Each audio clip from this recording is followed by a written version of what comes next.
Olá, tudo bem? Eu tentei assistir a um vídeo o debate entre um ex-bolsonarista e um grupo de bolsonaristas e isso tornou impossível. Tornou-se impossível basicamente porque todos os bolsonaristas que estavam ali presentes eram pessoas claramente fanatizadas. E por isso, quanto a mim, o ex-bolsonarista hum, começa o debate, digamos assim, ou aquilo que pretendia ser um debate, porque acabou por não se transformar noutra coisa que não tem nada a ver com debate, de uma forma, quanto a mim, errada, que foi eh, chamar aos bolsonaristas de doentes. Ora, o fanatismo é sim uma doença. Quando a pessoa se torna fanática, seja por religião, ou seja por uma pessoa, ou por uma ideia, seja ela qual for, essa pessoa se torna uma pessoa doente. O fanatismo é uma doença. Mas eu não posso partir do princípio que todos os bolsonaristas padecem dessa doença. Não, porque se assim fosse, 30% da população brasileira seriam doentes e doentes num grau que eu vou deixar o link aqui para vocês assistirem, ou pelo menos tentarem assistir, que vocês vão ver que se 30% da população brasileira fosse aquilo que vocês vissem, o país seria totalmente inviável. Era um país de loucos.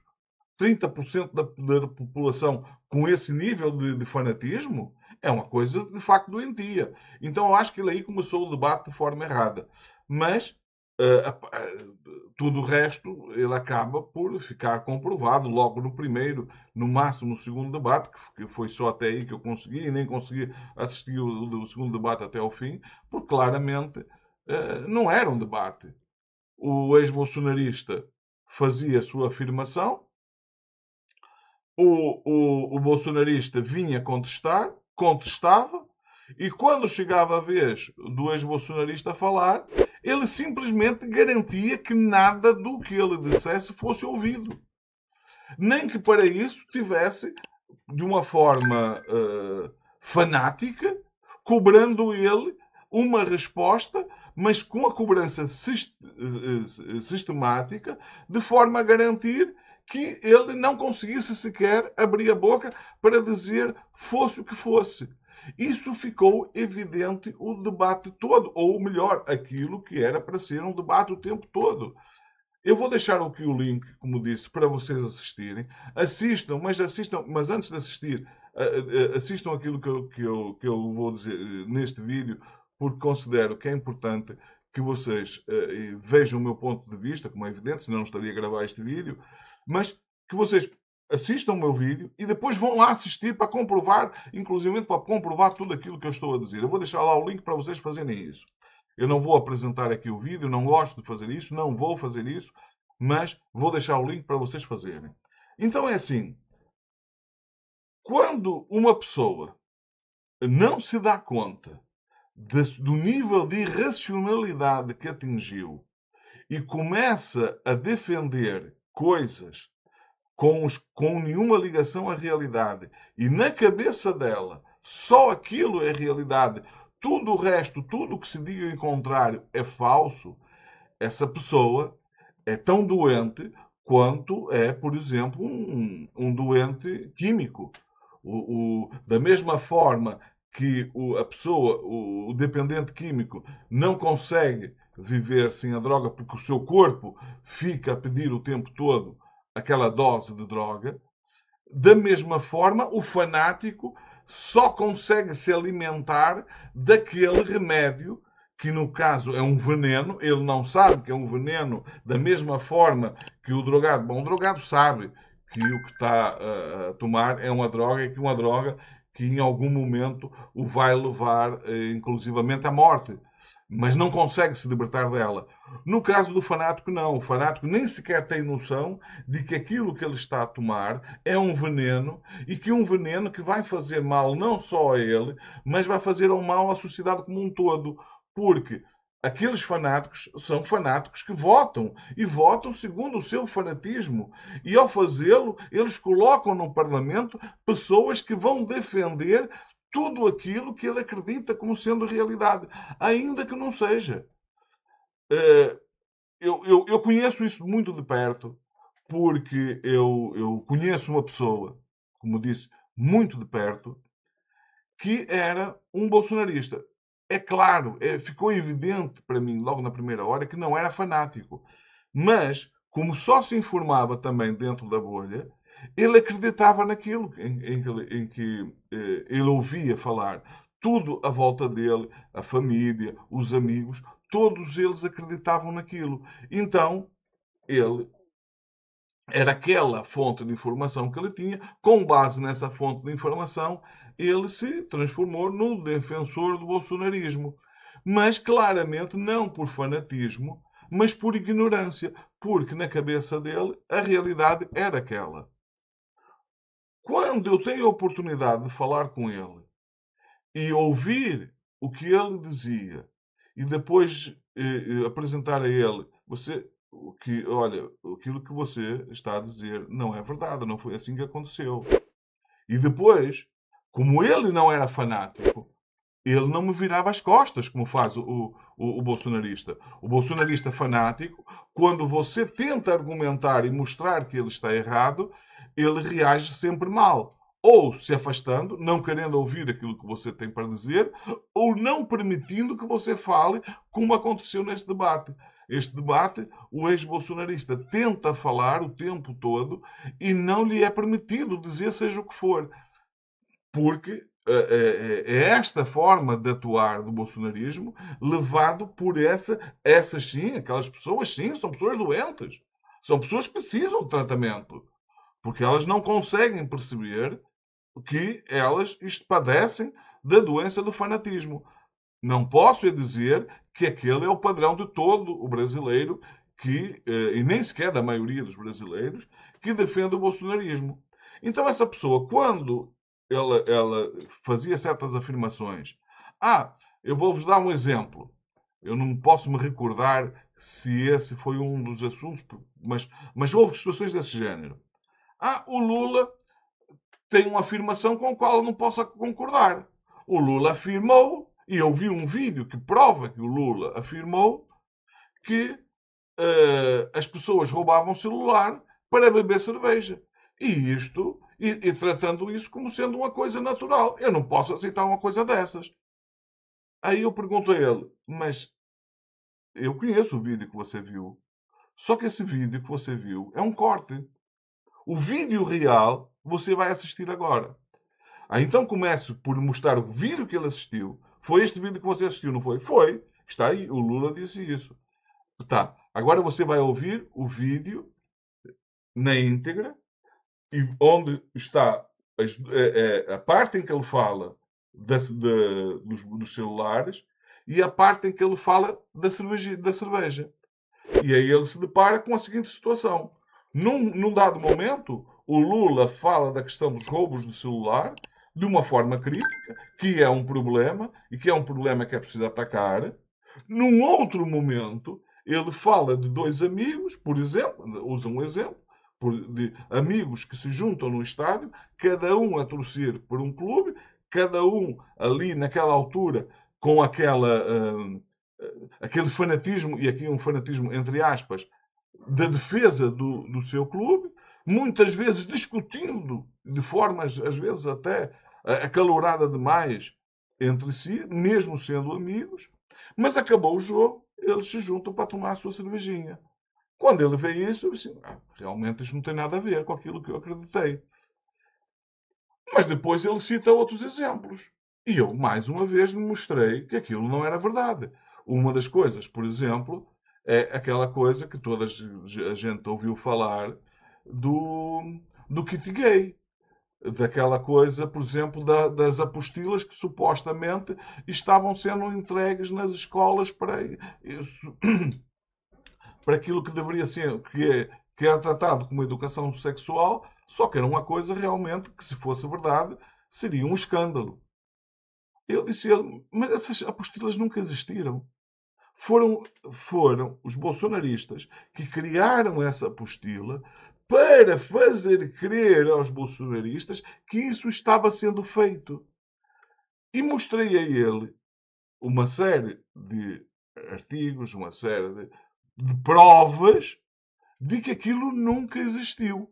E uma das razões, inclusivamente, porque o Bolsonaro tentou apresentar essa apostila na altura que foi do debate da eleição de 2018, ele foi impedido de mostrar. Foi impedido de mostrar porque a Globo sabia que aquela apostila era falsa. E se eles permitissem que ele apresentasse aquilo, eles iriam estar coniventes com a fake news. Então eles não deixaram ele apresentar. Aí quando ele vê que de facto aquilo também foi falso, e depois eu fui buscar outros exemplos, depois, mas não fiquei por aí, evidentemente. Eu, da mesma forma que fui buscar exemplos daquilo que ele acreditava que representava o Lula e que era falso, eu fui buscar exemplos daquilo que era o Bolsonaro e que ele desconhecia. Com vídeos, e aí não cortes, mas vídeos com todo o trecho em que ele, por exemplo, inclusive ele nunca negou, em que ele afirma que o problema dos militares na ditadura foi não terem matado 50 mil. O problema foi eles terem se limitado a torturar e não a matar. Eles deveriam ter matado muito mais. Quando eu disse isso para ele, mas o Bolsonaro disse isso? Disse. Mostrei o vídeo em que ele diz isso.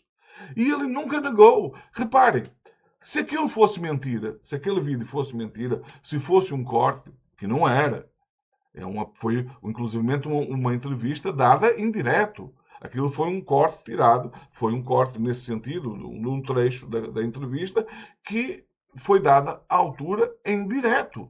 Não tem como aquilo ser manipulado. E ele começa então a perceber, a conhecer um bolsonarismo que não conhecia. Ele não conhecia, não sabia, por exemplo, que o Bolsonaro tinha sido expulso do exército por ter tentado, por ter construído, ter desenhado uma bomba com o objetivo de explodir a adutora do Rio Guandu num processo de reivindicação de aumento de salário. Inclusivamente eu confrontei ele com a seguinte questão. Reparem numa coisa. Veja como funciona a cabeça do Bolsonaro e vê se essa pessoa tem alguma capacidade de desenvolver algum tipo de raciocínio lógico. Ele, a reivindicar aumento de salário, a ideia que ele consegue ter é: eu vou fazer um atentado, destruir a adutora do Rio de Guandu, com isso levar a um corte no abastecimento de água para o estado do Rio de Janeiro, e o resultado disso vai ser que as Forças Armadas, os militares que estavam no poder na altura, irão aceitar-me dar um aumento. Aliás, eu disse que o militar estava no poder na altura, mas não tenho bem certeza se já foi depois da queda. Mas foi no final da ditadura, mas depois vocês procurem, ou foi no final, ou foi já depois da queda da ditadura militar. E ele, inclusivamente, só não é condenado e perde a prisão pelo facto de, na altura, penso que foi o general Geisel que interveio e que obrigou a que os juízes, por uma questão de imagem das Forças Armadas, que é o que lhe preocupava na altura, porque a imagem qual era? Não vamos admitir que a gente tem entre os nossos quadros militares terroristas. Então, como é que eu resolvo isso? Eu, pura e simplesmente, trato ele como se fosse inocente, como afinal nada daquilo aconteceu, mas, ao mesmo tempo, o expulso das Forças Armadas, mando ele para a reserva com o grau de capitão. Por isso que ele nunca exerceu a função de capitão. Ele é feito capitão no mesmo dia em que sai. Ele não sabe nada disso. E também, quando eu confrontei, você acha plausível que perante esta atitude dele o resultado fosse aquele que ele esperava, ou seja, um aumento de salário, ou, pelo contrário, que ele pudesse ser condenado à prisão por, sei lá, 10, 20, 30 anos? Porque o normal que deveria ter acontecido era isso. Um militar que tenta que projeta um atentado contra o Estado desse nível, O que deveria ter feito com ele não era passar a reserva e ficar a receber como se estivesse na ativa. O que deveria ter acontecido a ele é perder todos os direitos como militar e acabar numa prisão por uma boa temporada. Então, voltando agora à questão do debate. Portanto, com base em tudo isto que eu disse, essa pessoa mudou a cabeça. Se ela mudou a cabeça, é óbvio que não estamos perante uma pessoa fanatizada. Estamos perante uma pessoa que não estava devidamente informada e que, porque tudo à volta dele se baseava nesse conjunto de mentiras, ele naturalmente acreditava naquela mentira. E a forma que eu lidei com isso foi como? Da mesma forma que eu trato em todos os vídeos no meu canal. Não acreditem em nada do que eu digo. Usem, partam sempre do princípio que eu possa estar a querer manipular vocês. Peguem apenas nessa informação e façam a vossa pesquisa. Porque se vocês acreditarem em mim, é outra coisa que eu digo recorrentemente, eu não estou a mudar a vossa maneira de pensar. Eu estou apenas a tirar vocês de uma crença e colocar-vos na outra. Claro que eu estou a fazer isso, vos trazendo, segundo o meu ponto de vista, evidentemente, para o lado que eu considero o lado certo, o lado da razão. Eu, em relação a isso, não tenho, inclusivamente, dúvida absolutamente nenhuma. Mas você que está do outro lado me ouvindo, você não só deve, como é quase que a sua obrigação partir do princípio que eu estou aqui para o manipular. E como é que você se livra disso e como você muda a sua cabeça? Da mesma forma que essa pessoa que eu acabei de citar, mostrando a ele a realidade, não dizendo eu vou, eu vou dizer isso e vou provar que é assim. Mas agora, não fique por aqui. Você pegue nisso e faça você mesmo as suas pesquisas. E ele começou a fazer isso e começou a descobrir de uma série de coisas em que ele acreditava e que afinal era tudo mentira. Então, quando ele faz isso e tu começas a ver isto é mentira, isto é mentira, isto é mentira, tu vês assim, espera lá, se isto e isto é mentira, será que não é tudo mentira? Será que tudo o que eu ouvi não é baseado em mentira? E foi exatamente isso que ele fez e foi exatamente isso que ele concluiu. Tudo aquilo que ele era apresentado como algo que deveria fazer com que ele acreditasse no bolsonarismo e odiasse tudo que vem do progressismo, da esquerda, era baseado em mentira. E ele, como fez essa descoberta por si próprio, ele agora não consegue voltar atrás. Mas também que acabei criando, é verdade, um problema para ele. E qual é o problema? É que eu mudei a cabeça dele. Ou melhor, ele mudou a cabeça dele. Só que as pessoas à volta dele continuam a ter a mesma cabeça. Então ele agora já não consegue dialogar com essas pessoas. Porque acontece com ele algo muito parecido com aquilo que acontece nesse debate.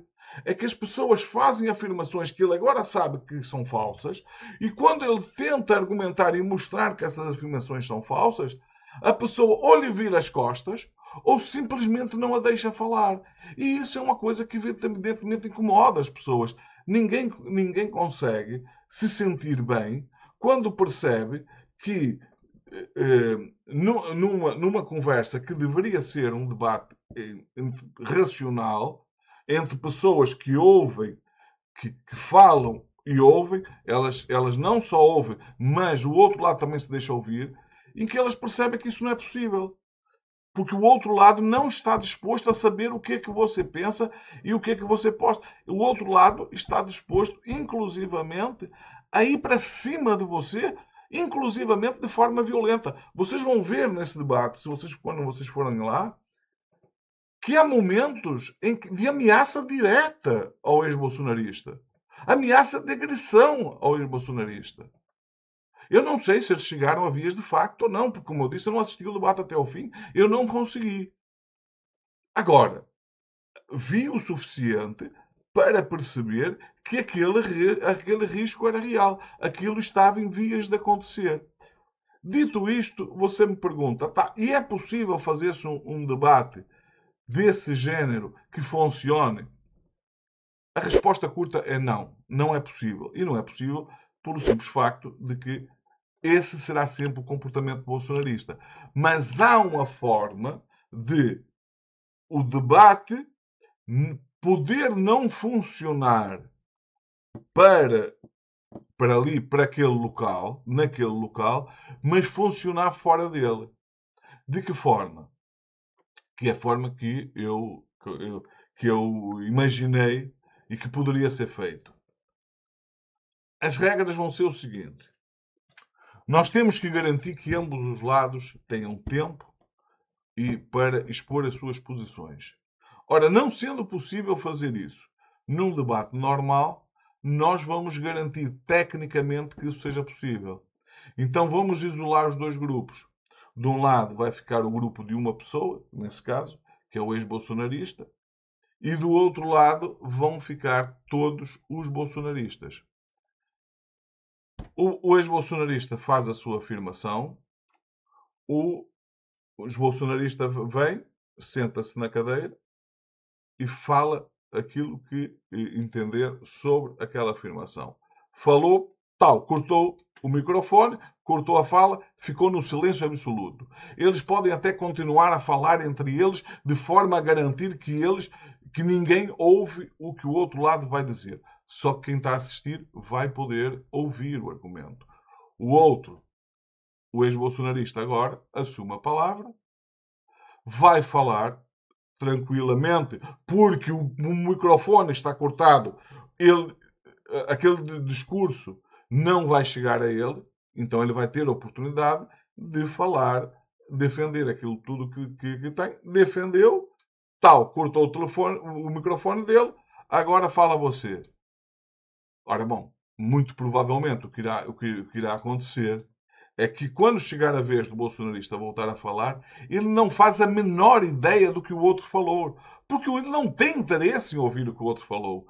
Então, mesmo com o microfone cortado, eu tenho a certeza absoluta que eles iriam estar ali a falar alto de forma que garantisse que ninguém ali ouvisse o que o outro está a dizer.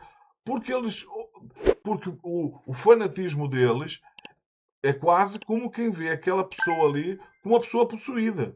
Eu não posso ouvir o que aquela pessoa fala, porque eu posso ser contaminado pelo mal. Então a forma de eu garantir que não sou contaminado pelo mal é impedir que o mal chegue a mim de qualquer forma.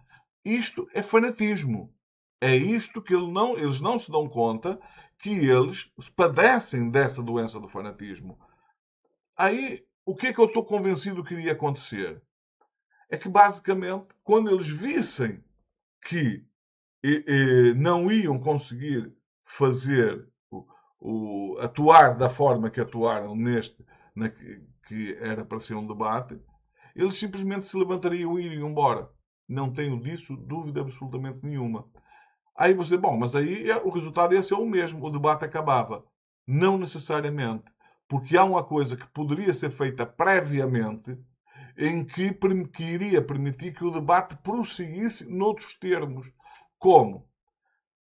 Antes do debate começar, cada uma dessas pessoas, inclusive o ex-bolsonarista, teria um tempo para expor todas as suas posições.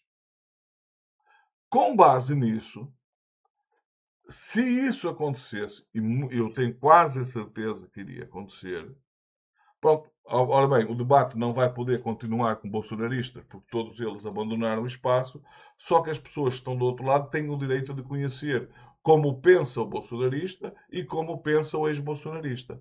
Então o debate agora vai decorrer noutros termos, como nós vamos pegar numa pessoa, num ator, e digo abertamente, num ator que não estaria ali para enganar ninguém, ele se iria assumir como sendo um ator que iria encarnar a figura do bolsonarista não fanatizado, que acredita em tudo aquilo que o bolsonarismo acredita, só que ao contrário dos outros, ele está ali para falar e para ouvir o que o outro vai dizer. Então aí o debate muda completamente o cenário. Inclusivamente poderia-se acabar com esse processo de separação dos dois, se juntam os dois na mesa, naquele modelo que ali está, e agora com esta configuração do bolsonarista e do ex-bolsonarista com um bolsonarista, que neste caso seria um ator, defendendo aquilo que os outros defendiam, com base nessa entrevista, digamos assim, prévia, em que cada um dos bolsonaristas iriam falar de todas as suas crenças.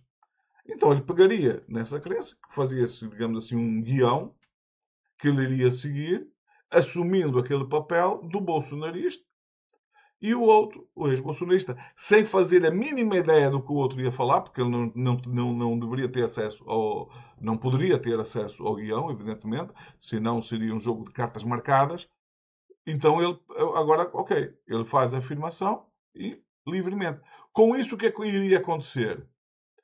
O debate com os bolsonaristas não funcionou, mas funcionou para quem quis assistir o debate.